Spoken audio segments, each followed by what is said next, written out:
বিয়ের কিছুদিন পর আমার স্বামীর বস আমাদের বাড়িতে এলেন। তিনি আমার দিকে তাকিয়ে বললেন, ভাবি, আমি লক্ষ্য করেছি যে আপনি আপনার স্বামীর সাথে সম্পূর্ণ সুখী নন। আমি এই কথায় খুব অবাক হলাম, কিন্তু কিছু বলতে পারলাম না। কয়েকদিন পর বস আমাকে আলাদাভাবে ডেকে বললেন, আপনি যে আপনার জীবনে সুখ পাচ্ছেন না তা স্পষ্ট। আপনি চাইলে আমার সাথে কিছুটা সময় কাটাতে পারেন। আমি আপনাকে হাসাতে পারি। আমার চেহারা বেশ সুন্দর ছিল, গায়ের রং ফর্সা। বিয়ের পর আমি আরও সুন্দর হই। কিন্তু আমার স্বামী কখনোই সেটা বুঝতে পারত না, কারণ তিনি দৃষ্টিহীন ছিলেন। বিয়ের কয়েক মাসের মধ্যেই তার দৃষ্টিশক্তি সম্পূর্ণভাবে চলে যায়। ফলে কেউ আমার সৌন্দর্যের প্রশংসা করতে পারত না। আমি মনে মনে চাইতাম কেউ আমার প্রশংসা করুক, কিন্তু আমার কেউ ছিল না। একদিন একটি অজানা ব্যক্তি আমাদের বাড়িতে এলো। আমি তাকে আগে কখনো দেখিনি, কিন্তু তার উপস্থিতি আমার জীবনে নতুন অধ্যায়ের সূচনা করল। তাকে দেখেই আমার মনে একটা ভালো লাগা কাজ করতে শুরু করল। জানি না কেন আমার গল্পগুলো তোমরা শুনো, কিন্তু সাবস্ক্রাইবই করো না। দয়া করে গল্পগুলো ভালো লাগলে ভিডিওটি লাইক, শেয়ার এবং চ্যানেলটি সাবস্ক্রাইবই করো প্লিজ। যখন আমি লোকটির কাছে তার পরিচয় জানতে চাইলাম, সে বলল, আমি আপনার স্বামীর অফিসের বস, জিম। ঠিক তখনই আমার স্বামীর গলা শোনা গেল। বলল, নেহা, তুমি বসকে দাঁড় করিয়ে কেন প্রশ্ন করছো? দরজার ভিতরে ঢুকে বস আমার কাছে ফিসফিস করে বললেন, ভাবি, এই বাড়ির বাকি ঋণ পরিশোধ করতে হবে। শীঘ্রই এই বাড়িটি আমার হাতে তুলে দিতে হবে। এটি শোনার পর আমি হতবাক হয়ে গেলাম। কিছুদিন আগে আমার স্বামী তার দৃষ্টিশক্তি হারিয়েছিলেন, আর এখন এই নতুন সমস্যা। আমার কান্না শুরু হয়, আর আমার স্বামীর চোখে জল দেখে সে বলল, আমার স্ত্রীকে এখন কোথায় নিয়ে যাব? তার বস তখন বললেন, চিন্তা করো না, তুমি তোমার স্ত্রীকে আমার বাড়িতে নিয়ে যেতে পারো। আমি তোমার কাছ থেকে 1 টাকাও নিব না। তোমরা শুধু আমার কর্মচারী নও, তোমরা আমার অনেক দিনের বন্ধু। সেই মুহূর্তে তার বস আমাদের জন্য সত্যিই দেবদূত হয়ে উঠলেন। আমি জানতাম আমার স্বামীর বসের মনে কি চলতেছিল। সে হয়তো আমাকে মনে মনে চাইতে শুরু করছে, তাই সে আমাদের তার সাথে রাখতে চাচ্ছে। আমরা তৎক্ষণাৎ রাজি হয়ে গেলাম এবং আমি আমার জিনিসপত্র নিয়ে জিম সাহেবের বাসায় গেলাম, কারণ এছাড়া কোনো উপায় ছিল না। সেখানে কোনো পরিবারের সদস্য ছিল না, শুধু আমরা। আমার স্বামীর বস আমাকে বললেন, তুমি কাজের চিন্তা করো না, শুধু স্বামীর যত্ন নাও। আমাদের সাহায্য করার জন্য অনেকে আছে। আমাদের রুম দেখানোর পর জিম বাড়িতে থাকলো আমাদের সাথেই এবং অফিসের কাজগুলো করে। আমি সেই মাসের বেতন পেয়েছিলাম, আর পরের দিন থেকে নিজের রুমের বাথরুমে গিয়ে স্নান করতেছিলাম। সেই সময় আমি শুধু গাউন পরেছিলাম, কারণ বাথরুমটা ছিল একান্ত আমার জন্য। তখন ঘরে ছিল একজন দাসী, যার নাম করিমা বাই। এটা একদিনের ঘটনা। আমি তখন স্নানঘর থেকে বের হচ্ছিলাম, শরীরে গাউন জড়িয়ে। দরজা খোলার পর দেখতে পেলাম এক ভদ্রমহিলা দাঁড়িয়ে আছেন। তিনি বললেন, আমি করিমা বাই, কিছু লাগলে আমাকে জানাবেন। আমি তার সঙ্গে কুশল বিনিময় করলাম এবং মনে হলো গা মোছার তোয়ালে দরকার। করিমাকে জিজ্ঞেস করলাম, তোয়ালে কোথায় রাখা হয়েছে? তিনি বললেন, ওটা ভালো করে ভাঁজ করা আছে, আপনি নেবেন? এই কথার পর আমি তোয়ালে নিয়ে স্নানঘরে চলে গেলাম। তখনই দরজার বাইরে কেউ কড়া নাড়ল। আমি দরজা খুলে দেখি আমার স্বামীর অফিসের বস দাঁড়িয়ে আছেন। একটু অবাক হলেও বললাম, বস, কিছু দরকার ছিল? তিনি হেসে বললেন, একটি জরুরি ফাইল দরকার, তাই এসেছি। আমি তখন কিছু না বলে ফাইল খুঁজতে শুরু করলাম। ওই অবস্থায় ফাইল পেয়ে দিয়ে আসার সময় তিনি বললেন, আপনার চেহারা খুব সুন্দর। তার মুখ থেকে প্রশংসা শুনে একটু অপ্রস্তুত হয়ে গেলাম। সন্ধ্যায় যখন আমরা সবাই একসাথে বসেছিলাম, তখন স্বামীর পাশে বসে তাকে খাইয়ে দিচ্ছিলাম। স্বামীর হাত ধরতে গিয়ে আমি হঠাৎ একটু ঘাবড়ে গেলাম, কারণ সেখানে বসেছিলেন। আমাদের কথোপকথনে তার চোখে কিছু আলাদা ভাব লক্ষ্য করলাম। তিনি তখন বললেন, ভাবি, খাবারটি দারুণ হয়েছে, আপনাকে রাগ করতে হবে না।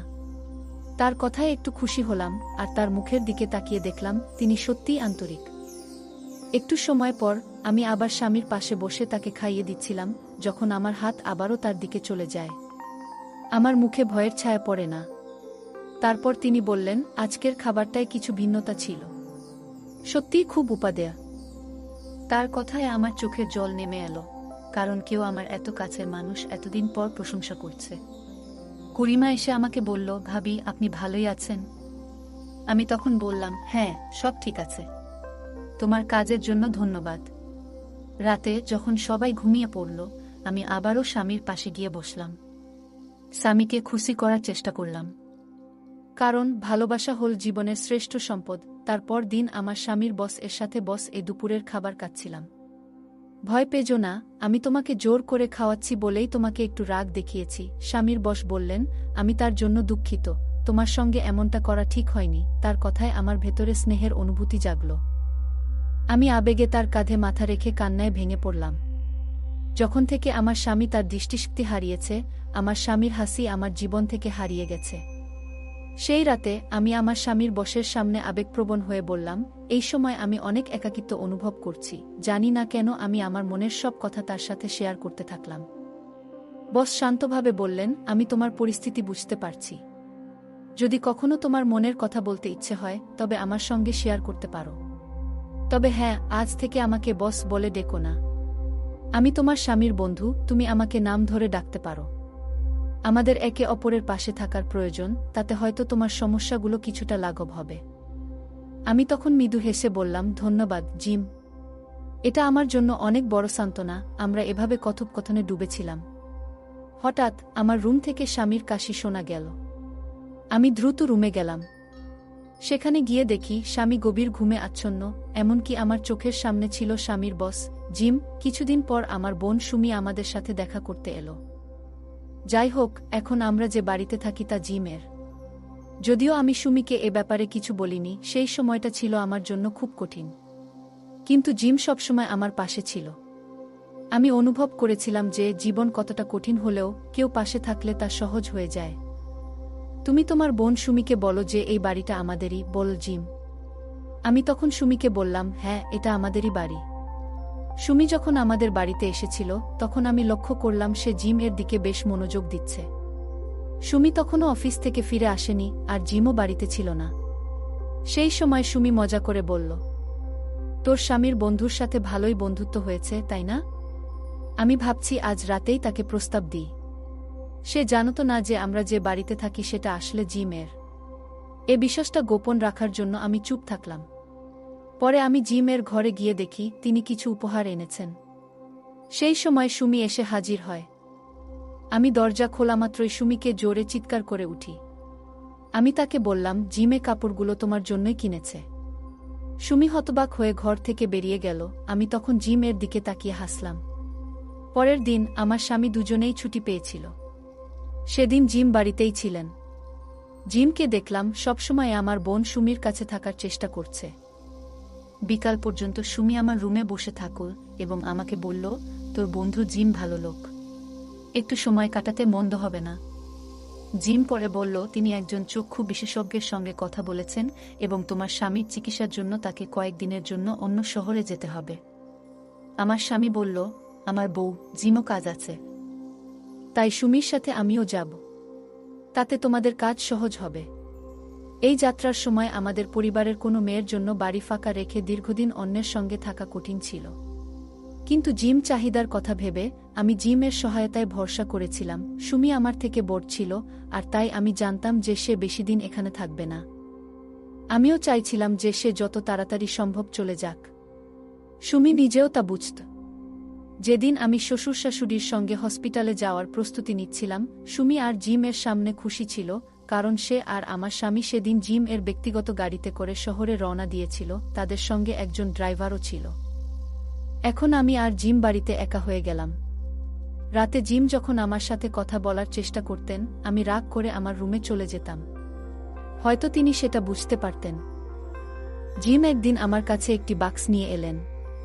সেই বাক্সে ছিল একটি নতুন পোশাক। তিনি আমাকে সেটা দিয়ে বললেন, এটা তোমার জন্য। কিন্তু আমি খুশি হলাম না। মনে হচ্ছিল এটা হয়তো সুমির জন্য ছিল। আমি রাগ করে বললাম, জিম, আপনি আগে এই পোশাকটা আমার ছোট বোনকে দিয়েছিলেন, এখন কেন আবার আমার জন্য নিয়ে এলেন? জিম বললেন, নেহা, এটা সত্যি তোমার জন্য। আমি কখনো এরকম পোশাক কাউকে দিইনি। এই প্রথম তোমার জন্য কিছু এনেছি। তার কথা শুনে আমি একটু শান্ত হলাম। মনে হচ্ছিল তিনি সত্যি বলছেন। তার অনুরোধে আমি সেই পোশাকটি পরে দেখলাম। যখন আমি ছোট ছিলাম তখন এরকম পোশাক পরতাম, আর এখন এই পোশাকটি আমাকে বেশ মানিয়েছে। জিম কাছে এসে আমার দিকে তাকিয়ে বললেন, তোমাকে অসাধারণ লাগছে এই পোশাকে। তার প্রশংসায় আমি লজ্জা পেলাম, কিন্তু তার আন্তরিকতায় আমার মন ভালো হয়ে গেল। জিম এমনভাবে আমার দিকে তাকালেন যে মনে হলো তিনি সত্যিই আমার জন্য এই পোশাক এনেছেন। তার চোখে সত্যতা দেখে আমি নিজেকে সুখী মনে করলাম। আমি মনে মনে ভাবতে থাকলাম যে আমাকে নিয়ে ভাবার একজন আছে, তাহলে জিমের সঙ্গে কথা বলার সময় হঠাৎ আমার কি হচ্ছে তা ঠিকমতো বুঝতে পারলাম না। আমার মনে হয়েছিল সবকিছু যেন ঝাপসা হয়ে যাচ্ছে। পরের দিন সকালে যখন ঘুম থেকে উঠলাম তখন দেখলাম আমি জিম এর ঘরে আছি। তার দিকে তাকাতেই তিনি উদ্বেগের সঙ্গে বললেন, নেহা, রাতে তোমার হঠাৎ কি হলো? তার কণ্ঠে উদ্বেগ দেখে আমি ভয় পেয়ে গেলাম এবং তাকে শক্ত করে জড়িয়ে ধরলাম। এদিকে আমার বাবা মা ফোন দিয়ে বললেন যে সুমি বাড়িতে আসেনি আর সে নাকি তার বয়ফ্রেন্ডের সাথে চলে গেছে। তাদের কথা শুনে আমি কান্না করতে লাগলাম। জিম জানতে চাইলেন কেন আমি কান্না করছি। আমি বললাম, আমার ছোট বোন সুমি আমার স্বামীর সঙ্গে হাসপাতালে গিয়েছিল, কিন্তু আসলে সে তার বয়ফ্রেন্ডের সঙ্গে পালিয়ে গেছে। সে এমনকি আমাকে বলেও যায়নি। আমি বাবা মাকে ফোন করেছিলাম এবং বলেছিলাম যে আমার বোন আমার সাথে দেখা করতে এসেছে, কিন্তু তার প্রেমিকের সঙ্গে পালিয়ে গেছে। জিম তখন আমাকে শান্ত করে বললেন, নেহা, ওকে নিয়ে একটুও চিন্তা করো না। সুমি নিজের পছন্দের পথে গেছে, তার সিদ্ধান্তকে সম্মান করতে হবে। তুমি একা নও, আমি আছি তোমার পাশে। তার কথায় আমার মনে ভরসা এলো। আমার স্বামীর চেয়ে জিম আমাকে একটু বেশি ভরসাযোগ্য মনে করেছিলাম। গত রাতে তার আন্তরিকতা বুঝতে পেরেছিলাম যে সে সত্যিই আমাকে বোঝার চেষ্টা করছে। আমি আবার সেই পোশাক পরে নিলাম যা সে আমাকে দিয়েছিল। পোশাকটা অনেকটাই ছোট ছিল। আমাকে অনেক সুন্দর লাগছিল। এরপর জিম আমার কাছে এসে বসলেন। তার সাথে কথা বলতে বলতেই আমি ভুলে গেলাম যে আমাদের মধ্যে কোনো সীমাবদ্ধতা আছে। ধীরে ধীরে আমাদের মধ্যে এক অনন্য সম্পর্ক তৈরি হচ্ছিল। জিমকে আলিঙ্গনে আমি নিজেকে একটু নিরাপদ মনে করছিলাম। এমন সময় ঘরের দরজা খুলে গেল এবং আমি সামনে তাকিয়ে দেখি আমার স্বামী দাঁড়িয়ে আছে। আমার প্রথমে ভয় লাগল, কিন্তু জিম আমাকে বুঝিয়ে দিলেন যে সে কিছুই দেখতে পাবে না। জিম বললেন, তুমি ভয় পেও না নেহা, আমরা যা করছি তা শুধুই আমাদের ভালোবাসার প্রতিফলন। এখন থেকে আমরা দুজনেই একে অপরকে ভালোবাসব, তোমার স্বামীরও এ নিয়ে কোনো সমস্যা হবে না। সেই মুহূর্তে জিম আশ্বাসে আমি সম্পূর্ণরূপে নিজেকে তার প্রতি সমর্পণ করলাম। আমার স্বামীর দৃষ্টি হারিয়ে যাওয়ায় আমি প্রথমে একটু বিচলিত ছিলাম, কিন্তু সেটা সামলে উঠতে পেরেছি। একদিন আমার স্বামী বলছিলেন যে নেহা, আমার বোন কোথাও চলে গেছে।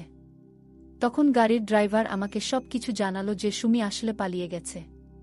স্বামীকে বোঝাতে গিয়ে আমি খুব কষ্ট পেয়েছিলাম, কারণ সে সত্যিটা জানত না। আমি কিছুক্ষণ পরেই জুস তৈরি করে নিয়ে এলাম। যখন আমার স্বামী আর তার বন্ধু জিম একই ঘরে ছিলেন, আমি ওদের জন্য জুস নিয়ে যাচ্ছিলাম। ঠিক সেই সময় হঠাৎ তাদের কথোপকথন শুনে থমকে দাঁড়ালাম। ঘরে ঢুকেই স্বামীকে বললাম, আমি তোমাদের কথাবার্তা শুনেছি। আমার স্বামী হাসতে হাসতে বলল, কিছু মনে করো না। আমরা জিম এর পুরনো প্রেমের গল্প নিয়ে কথা বলছিলাম। আমি ব্যাপারটা নিয়ে একটু চিন্তিত ছিলাম। জিম তখন স্বীকার করলেন যে তোমার স্বামী আসলে অন্ধ নয়, বরং সে জেনে বুঝে মেয়েদের বিপদে ফেলার একটা চক্র চালায়। আমি অবাক হয়ে গেলাম যখন জানতে পারলাম সে আমার বোন সুমির সাথেও একটি চুক্তি করেছিল, এবং জিম আমাকে এইসব ব্যাপারে সতর্ক করল। জিম বলল, আমি সত্যিকার অর্থে তোমার প্রতি অনুভব করি এবং তোমাকে জানাতে চেয়েছি যে তোমার স্বামী কি করছে। আমি সেদিনই পুলিশকে ডেকে নিয়েছিলাম যাতে তোমার বোন সুমিকে উদ্ধার করা যায়। জিম আমাকে একটি ভিডিও দেখাল যেখানে স্পষ্টভাবে প্রমাণ ছিল যে আমার স্বামী তার কুৎসিত উদ্দেশ্য নিয়ে কিভাবে মেয়েদের নিয়ে ব্যবসা করে। ভিডিওটি দেখার পর আমার চোখ খুলে গেল। আমার স্বামীর মতো ব্যক্তি কখনো কারো সঙ্গী হতে পারে না। জিম আমাকে বলল, আমি শুধু এক রাতে তোমার সাথে থাকতে চাইনি। আমি সত্যি তোমার মঙ্গল চাই। তোমার স্বামী তার স্ত্রীকেও বিপদে ফেলার জন্য প্রতিশ্রুতিবদ্ধ, যা তাকে একটি নৃশংস দানবের সমতুল্য করে তুলেছে। এরপর আমি বুঝলাম যে পাপের শেষ কখনো ভালো হয় না, সত্যের জয় অবশেষে হয়। আমি জিমের দিকে কৃতজ্ঞতার সাথে তাকালাম এবং ভাবলাম, জীবনে ভালোবাসা সত্যিই মূল্যবান। তারপর আমি জিমকে বিয়ে করলাম, কারণ জিম আমাকে সত্যিকারে ভালোবেসে ফেলেছিল আর আমিও জিমকে অনেক ভালোবেসেছিলাম। গল্পটা কেমন লাগলো জানাতে ভুলবে না। আরও মজার মজার রোমান্টিক গল্প শুনতে চাইলে ভিডিওটি লাইক, শেয়ার এবং চ্যানেলটি সাবস্ক্রাইব করতে এবং বেল আইকনটি ক্লিক করতে ভুলবে না। ধন্যবাদ।